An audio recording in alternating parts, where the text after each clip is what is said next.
Hello and welcome to the second installment of Dead Days, a practice of corruption. Previously we introduced you to Rowan Brown and his experiences with the Victorian Fixated Threat Assessment Centre. The earlier wrongful imprisonment in 2016 was mentioned, however now we show you the undisputable evidence. First, the court order from the 3rd of June 2016 by Magistrate Denise Livingston at Ringwood Magistrates Court. You will note the name of the informant is Detective Lavelle, the case number is G11505381, this is important to remember in a moment. Rowan was not, as per the order, sent to the MAP, he was held instead for 12 days at the Heidelberg police cells before being transported to the Metropolitan Remand Centre around the time the charges were filed on 14th or 15th of June.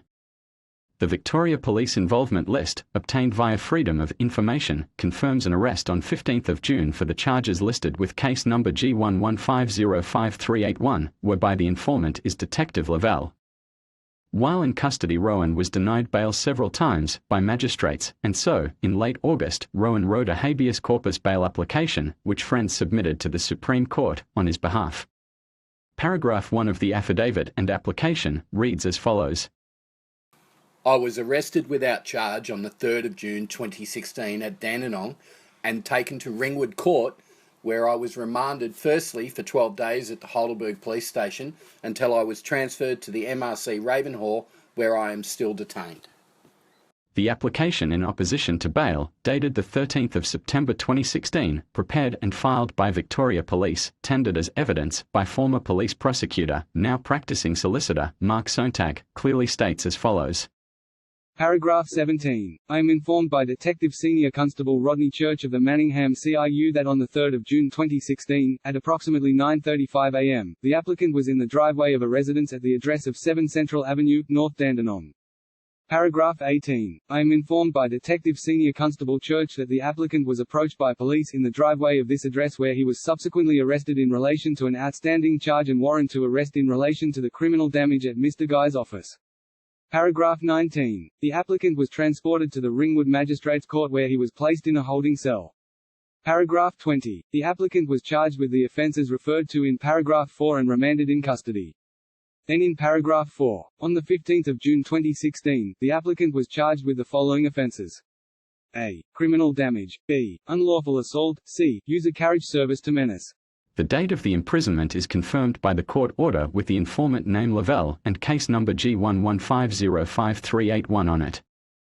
To confirm the date of the charges on an additional police document indicating Section 181 of the Crimes Act 1958 aiding and abetting by police and the courts, it took a while, and we probably got this by accident. However, the Victoria Police Involvement List, showing all police interactions recorded on the leap computer with Rowan, show an arrest and the Lavelle charges on the 15th of June 2016, while Rowan had already served 12 days in connection with those charges. This is unlawful detainment, locked up without charge, a wrongful imprisonment according to both police and court documents. How is that possible? Unless Victoria Police and the courts have access to a reliable time machine, detectives Peter Leo Koss, Susan Brown, James Whitby, and Rodney Church did not have the Lavelle charges on the 3rd of June, nor could they possibly have had a warrant for these on that day, non-existent charges. Magistrate Denise Livingston had no charges, Victoria Legal Aid had no charges, the custody officers had no charges.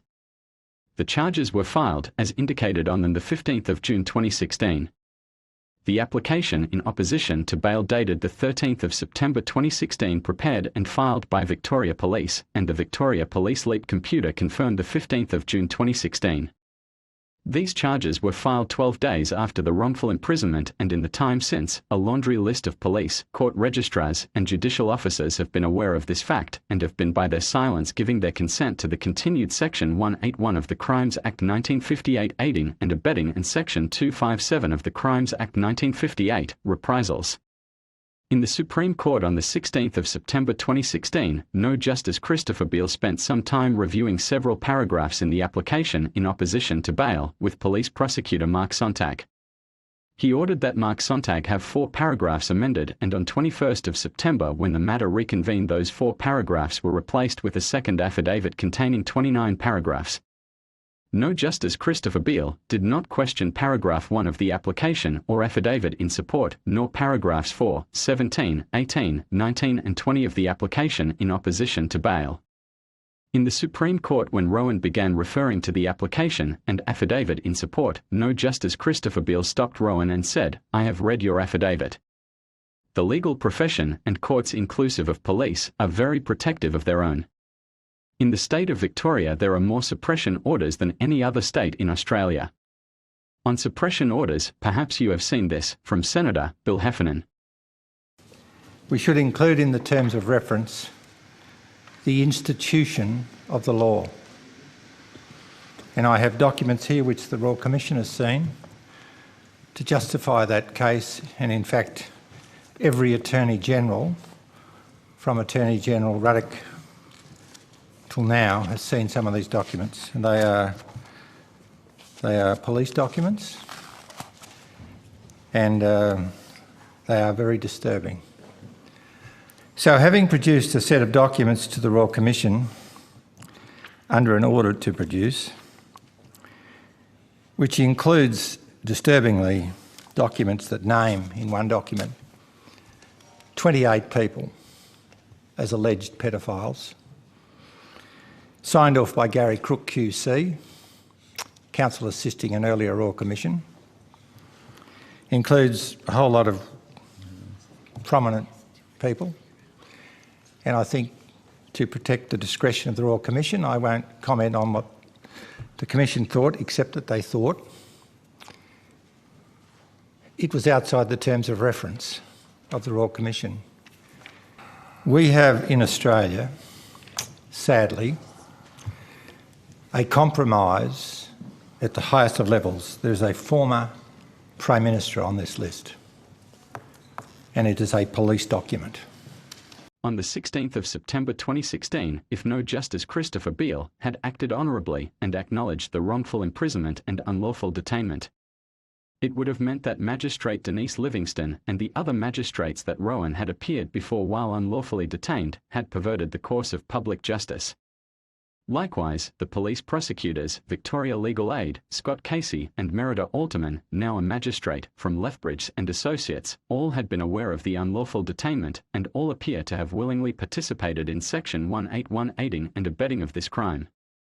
This is the state of Victoria, this is the system of injustice, and Rowan has told us that it is upon this rock that he is building his case to have Victoria Police declared as a terrorist organisation for their crimes against humanity.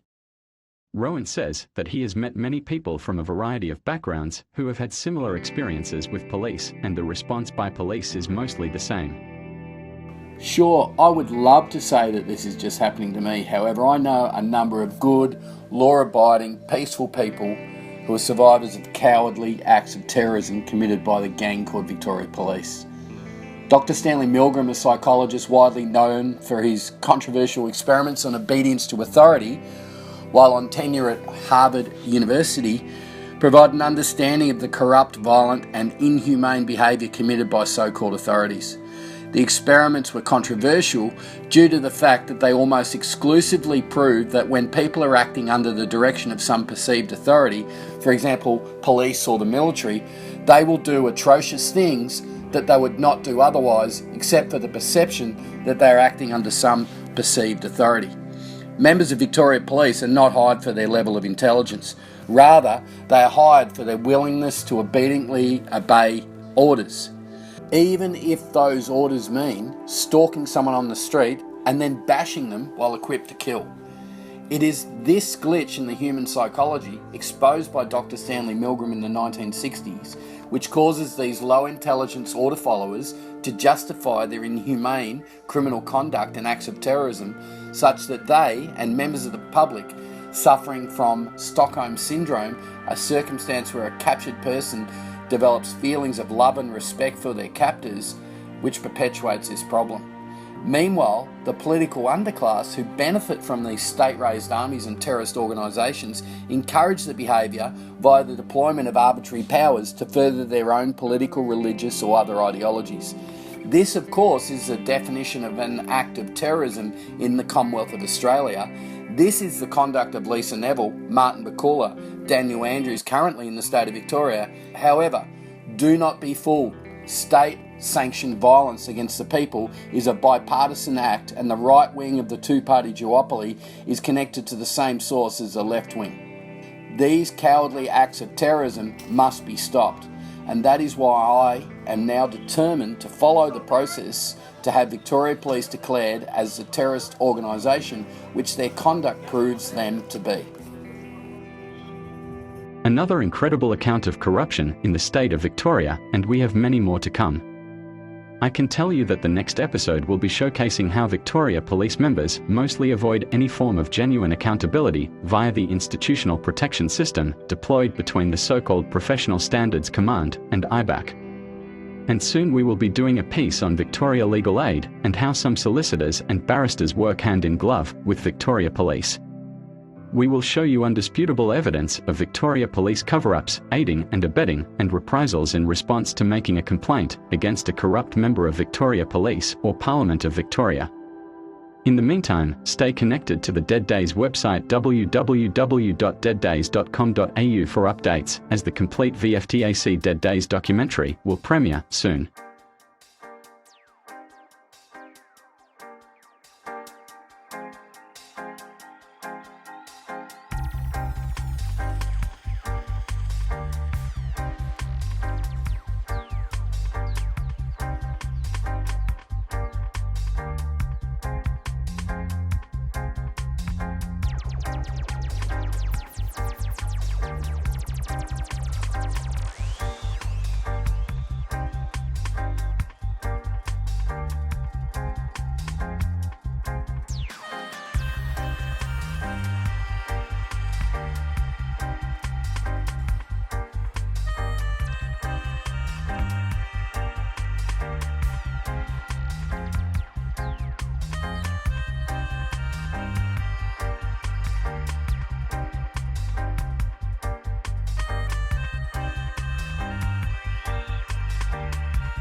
This was a true crime video production by A1 Now Productions for FAQ Media, telling the facts and true accounts which the mainstream media refuse to discuss.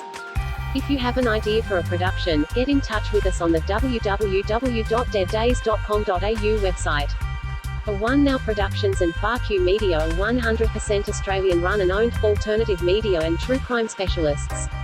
If you would like to support these productions and the further exposing of corruption in the state of Victoria, Commonwealth of Australia or around the world, check out www.deaddays.com.au to find out ways to get involved.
As we watch the fires grow, I can hear the sirens call for a brighter day.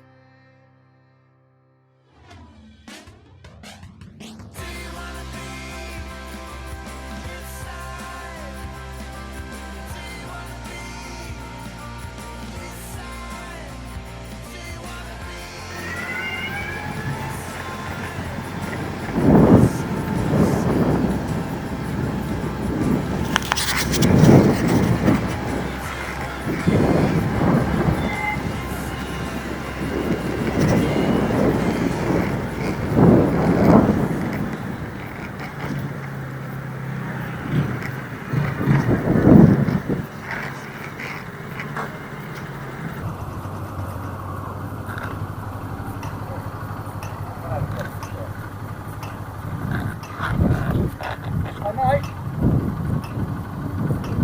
Mate, you're zipping around.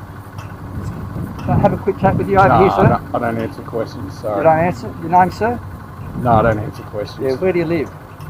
I just live in North Melbourne. Well, you need to provide some evidence No, I of don't. where you are.